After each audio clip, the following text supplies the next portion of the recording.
Hello, it's Miss Winter here to give you an English Honors Style Guide.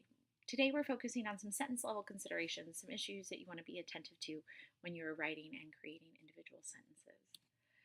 Why does this matter? Well, these are the conventions of formal writing that we expect you to follow.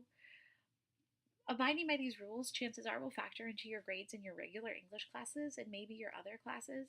And in honors, we want you to practice writing clearly and effectively. We don't want you to develop bad habits. So when we notice you not really following these norms, we will mark them on your paper and we will expect fixing them to be part of your revision process. A couple notes about this. One, different instructors have different opinions on some of these issues. And so our suggestions are not the final rulings. However, they are what we expect you to follow in English Honors. We are your teachers for this class, and we expect you to abide by these rules and take our advice with regard to these when you are doing your work for honors.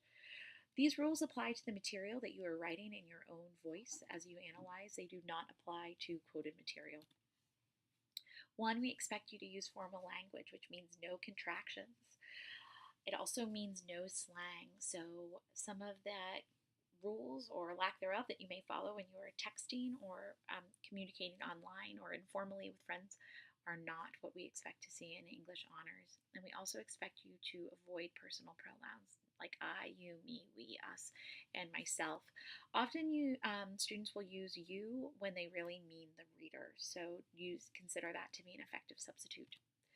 With regard to verbs, try to pick a range of interesting verbs. Limit the use of the verb to be, which is really a boring word and can lead to some boring sentences. Write about literature in present tense when appropriate, so you're acting as if the novel, even if it's set in the past, is actually happening as you read it. Sometimes the book might have a flashback in it. If that is the case, you can use past tense, but otherwise we expect the writing to be in the present. Be careful about passive voice. Diane Hacker, in her Rules for Writers, defines passive voice as the lack of sentences that lack strength because their subject received the action instead of doing it. So the papers were graded by Mr. Shaw and Miss Winter. Mr. Shaw and Miss Winter are actually doing the grading in the sentence, so we should be the subject. Mr. Shaw and Miss Winter graded the papers. Often passive voice is either just the result of sloppy writing or an effect, the intent to kind of get rid of agency. These are 10 words we would prefer not to occur in your writing. Literally, because it is often misused and you don't actually mean literally. Really, stuff and things. Stuff and things are vague. Please try to pick specific words. Unique, because most things are not actually unique. As you're transitioning from your quoted material to your analysis, be careful, and we would like you to not use this quote shows. Try to come up with more sophisticated ways to analyze the literature. Basically, randomly, very, and relatable.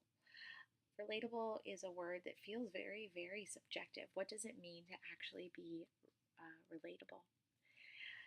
The author for this video is Ellison, Ellison. Hopefully you have found this helpful and you will write good sentences for honors going forward. Thank you.